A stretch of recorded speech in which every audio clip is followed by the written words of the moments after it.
Hey everybody, welcome back to my kitchen. Today I had an abundance of quail eggs, and to the point that I had 2, 4, 6, 8, 10, about 10 dozen quail eggs, and I needed to get rid of them. Can't just eat them all. So I decided to hard boil them, and we're going to pickle them. I'm going to try a Cajun pickled quail egg. So I boiled these off. Quail eggs take about 4 minutes to boil. You're going to want to stir them continuously in the pot. That way the yolk, as you might be able to see here, sometimes if you don't get them turned just right, the yolk will stick to the side a little bit, and when you peel it, you get a little bit of the yolk showing. So I'm going to try to use just the good ones that are totally covered in white, hard white, and the egg yolk that's showing through this I'm just going to eat. But I had extra because I was going to be going up to Ohio for our family reunion, and I was going to take Mom some quail eggs. So I've been collecting them, but I was unable to go to the family reunion. As some of you know, we had that big tree, not the one that just crushed my garden, back in the winter that came down. We was pulling it or taking it apart, cleaning up the area, and I had an accident on the ATV trying to pull one of the logs. Since I was using the chainsaw, I had my gloves on, and as I was trying to pull it, my glove got caught underneath the accelerator. The accelerator's on your thumb, and it took off so fast. I mean, it flew backwards. I didn't even have time to think, and ran right into a tree, and as it started to tip, I just dove off of it. So I've been having some issues with my neck. The walk-in clinic I went to said it looks like I had whiplash. So I haven't been able to do a lot. I'm not sleeping good, and just trying to get through all that. So I hate it. I didn't get to go to my family reunion in Ohio. So I hope they're all having a great time. It's actually, they're there right now. I'm doing this while they're having the reunion. So, but I do have all the quail eggs cooked off. The brine, you have to cook for about 5 minutes, and then you gotta let it completely cool. I've already cooked it for 5 minutes, and basically what it is 1 cup of water, 1 cup of white vinegar, 2 tablespoons of Cajun seasoning. So I used my homemade Cajun seasoning. White vinegar, not apple cider vinegar, and a half a teaspoon of sea salt. You can use any kind of salt, just don't use one that has iodine in it. So don't use iodinized salt. Just use the sea salt or pink Himalaya salt, something like that. So I'm going to actually set this over here, these hot pads. Actually, someone sent me these, and I love them. They took the time to actually hand make these, and they sit right here on my counter, and I use them every single day. So I'm going to let that cool down, and I'm going to pull my induction cooker out of the way so we have some room here. As you can see, I've already started doing, these are going to be pickled. Now there's a difference between pickled and fermenting. I'm fermenting some things back here. As you guys know from my last video, not Mom's but mine, 80-foot pine tree came down, took 3 or 4 other trees with it, right on top of my garden. Here's a picture of the back of the garden. It just totally destroyed it. So I gave up. I did see, I have six or 9, I think it's 9 tomato plants that, as you guys saw in previous videos, they were in grow bags. It missed those, and they're still there. So I'm praying those make it. Everything else is gone. Cabbage, the chard, the cauliflower, the peppers, it's all gone. So, but I got frustrated the other day. So I'm not going to let this take everything from me. So I crawled on my hands and knees under the brush with some trimmers and cutting my way through everything back to where I could find the cabbage. And I got 4 or 5 small cabbages, about 2 pounds worth of cabbage heads.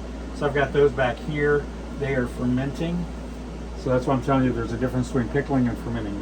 Most of us are used to eating pickles. This is basically cabbage is fermenting. That's fresh cabbage made into sauerkraut is fermented.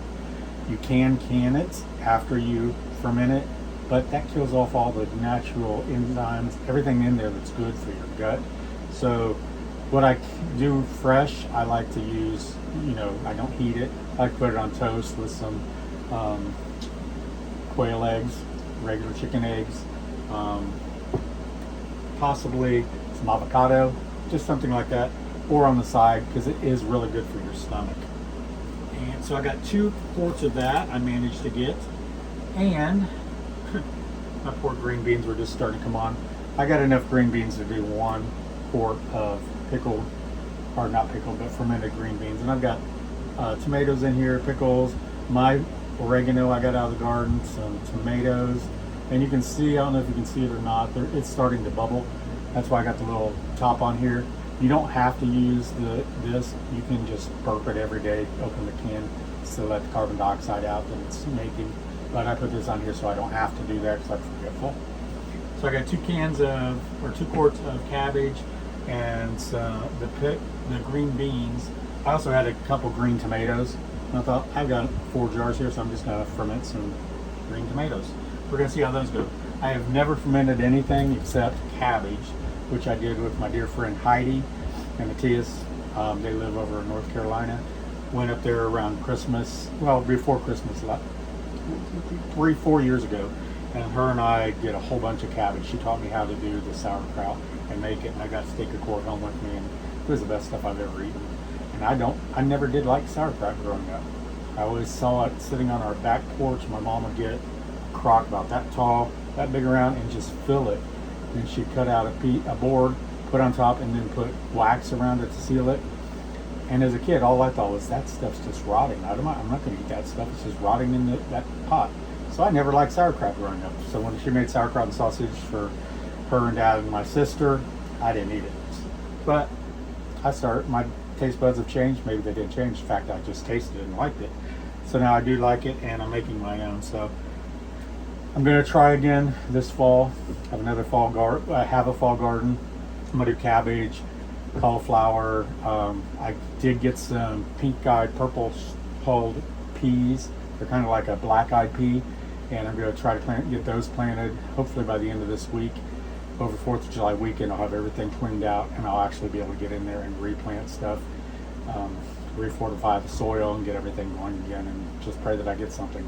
That's why I tell everybody and everyone else, like Patera over at Appalachia Homestead, Miss Lori, don't can and don't put up for just 1 year, because you're going to have a problem sooner or later. And I had mine sooner than I thought I was going to have.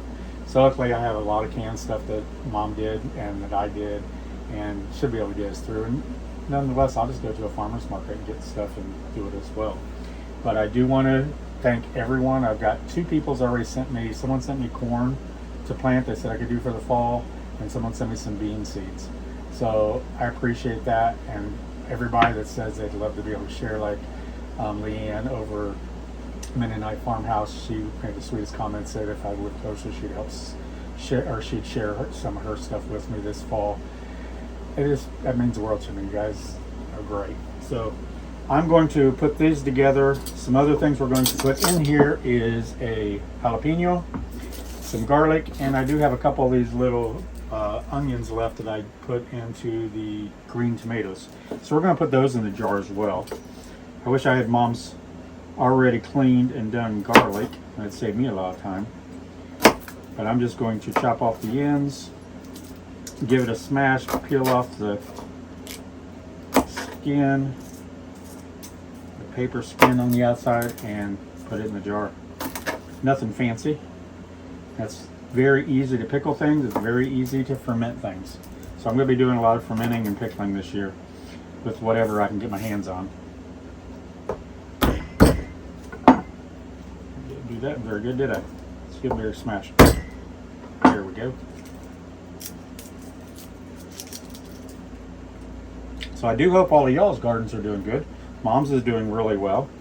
She's been sending me pictures, and she's already picking things, so I'm happy for her for that. And she said, of course, she's going to can extra stuff for me, which I love, but, you know, kind of want to do it myself. That's what we're doing up here. We're homesteading, trying to be self-sufficient and take care of ourselves. But sometimes you got to take care of other people too. And a lot of people volunteered to do that.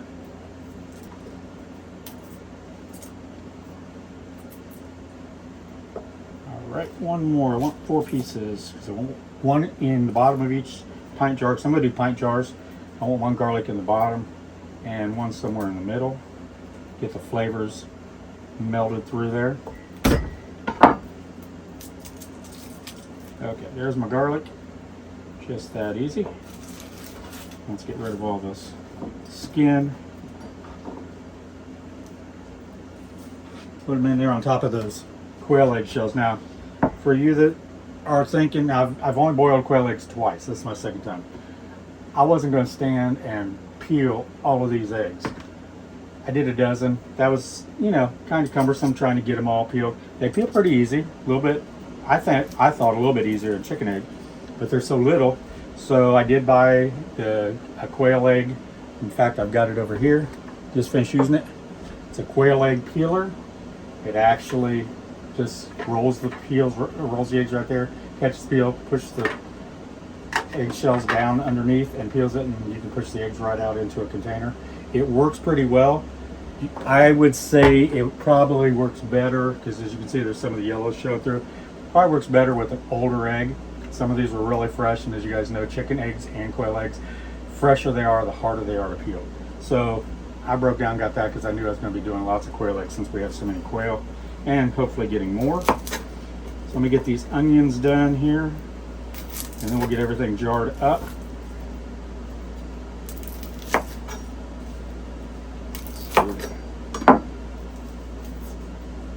So yeah, it's been kind of crazy the last couple weeks. That's why I haven't had any videos out. I think I told you guys all in one of my last videos that our dog Brody, who's 15 years old, who's a little Sheltie, he's the king of Cumberlatcha. He was having some hip problems, and the doctor, when we took him to him, said he was kind of broken because from the head up, he thought he was 2 years old, and from the head down, he was 15, which is 105 in dog years. And Brody doesn't like to walk. When he's outside, he'll walk a little bit with you, and then when it's time to come back into the cabin or go somewhere, he just takes off running, spins around. He's a crazy dog.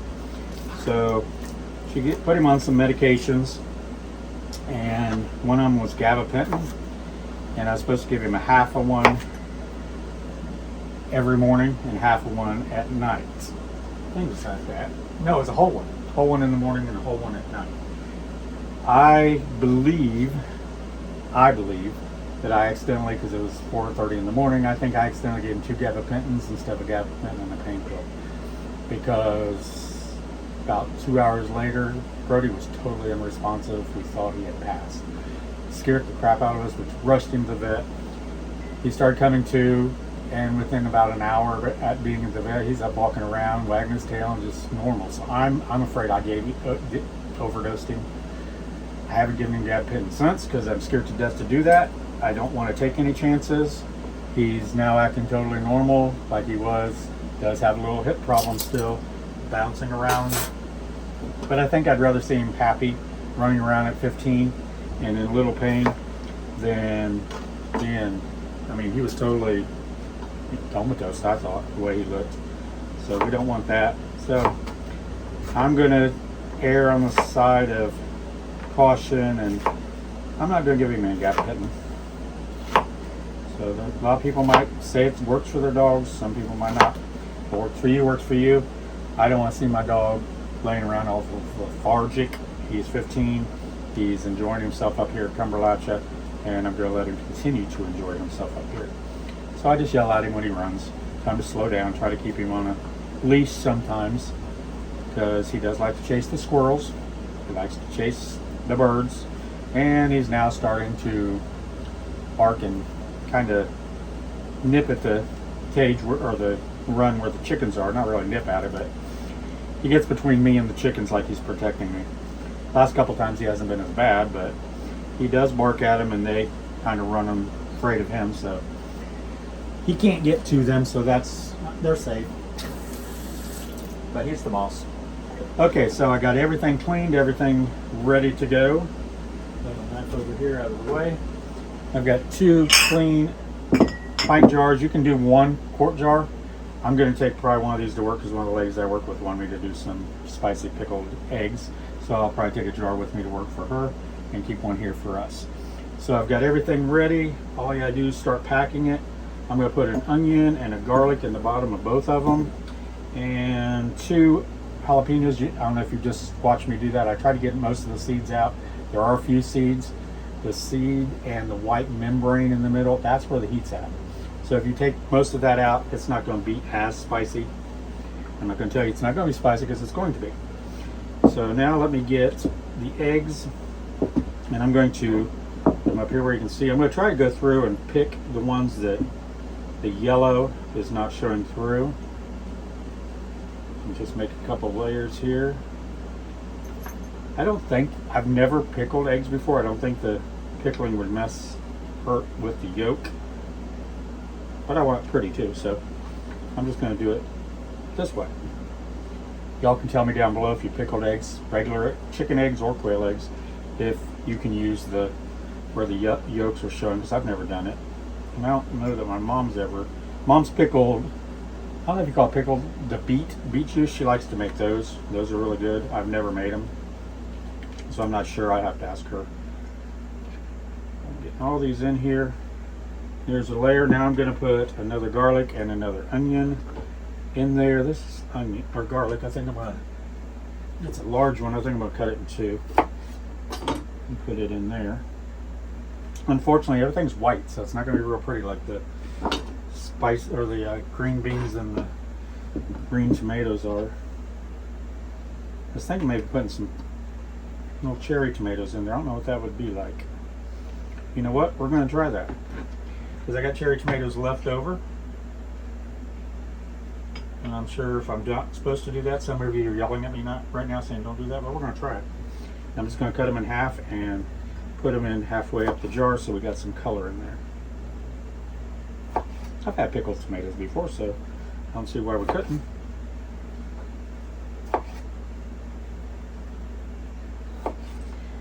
You gotta learn, and this is the only way, is experiment. Okay, now let's put the rest of the eggs in. I'm just gonna do probably about an inch head space, because then I gotta pour the brine in it. Look, there's one with the yolk.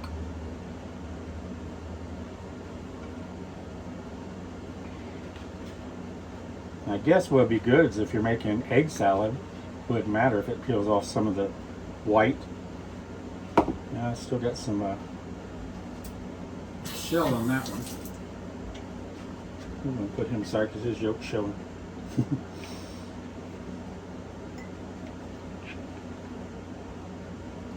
Alright. Just about there. Looks like I'm going to have just the right amount. You can fit a couple more in here. And the others I'll set aside, and they're going to be to snack on. But if you guys haven't had quail eggs and haven't seen any of my previous videos, quail eggs are a lot healthier for you. They have more health benefits than chicken eggs. So I will put a link down below, and I've got a whole list on my website. Everything that's beneficial about quail eggs over chicken eggs, and you guys can go there and check it out. I literally have not bought a chicken egg since these quail have started laying, and I think my quail are broken too, because they're supposed to lay an egg a day, and I'm getting sometimes 2-3 extra eggs in each coop, or their condos. So I'm not sure what's going on with them, because they're all laying a little bit more than I think they should.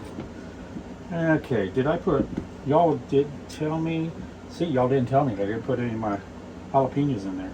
We're just going to put them on top.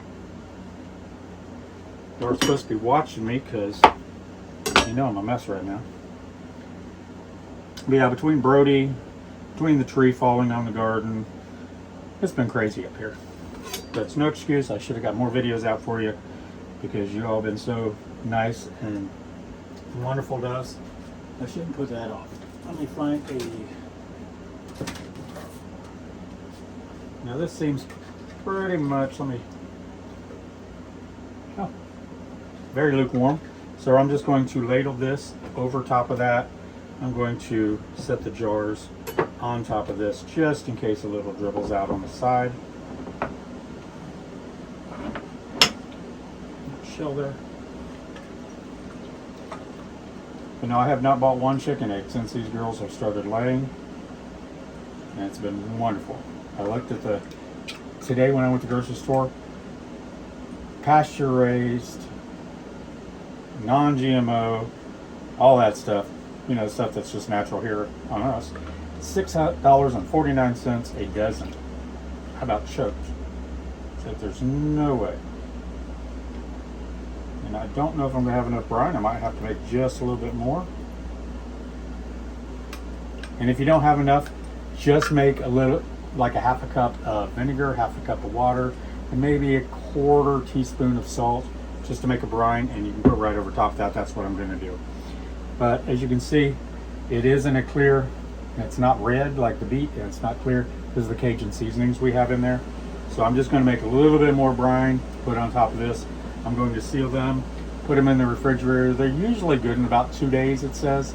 I've not made them, but from all the things I've seen on the internet and the other people's recipes, they said usually about 2 days they're ready to eat, but it's best if you let them sit for a week or so. So I'm gonna put those in. I promise I'm gonna get more videos out real soon. I'm thinking about doing a chicken recipe and some to share with you, and I wanted to do some out this weekend out by the garden. I'm hoping to by 4th of July, but I was just standing in front of that demolished garden. I just couldn't do that. So I promise I will get that cleaned up. We'll get the garden replanted, and we'll start doing more videos outside because y'all like those. But y'all take care. I appreciate you. Don't forget to hit the subscribe button and the bell. That helps me get the videos out and more with the algorithm on YouTube, so more people will see us. I will put a link down below over to Cumberlatcha Homestead, my homestead channel. I haven't put anything on there this week. I'm hoping to get something during the week and put up there. But if you jump back and forth, I'm just going to do recipes over here at Craig's Cumberlatcha Kitchen, and everything with the chickens and the birds and everything out there, quail, I'll put over on Cumberlatcha Homestead. We are working, which is something I haven't told anybody. It's a surprise. You'll see it first over on the other channel, Cumberlatcha Homestead. We are getting another animal, you could say, on our homestead. A friend of ours that we see every week. She's a waitress here in one of the little towns close to us, and her husband are gifting us some animals, and we've been working on their enclosure. It's beautiful. I can't believe how well it's turned out, and I can't wait to show it to y'all. So I appreciate y'all staying with us and joining us each week. I thank you, Mom, for all the videos you've been doing to keep filled in where I haven't been able to, but I promise we're going to get back on it and get you 2 or 3 videos a week. So until next time, y'all take care. Love you and God bless. Bye-bye.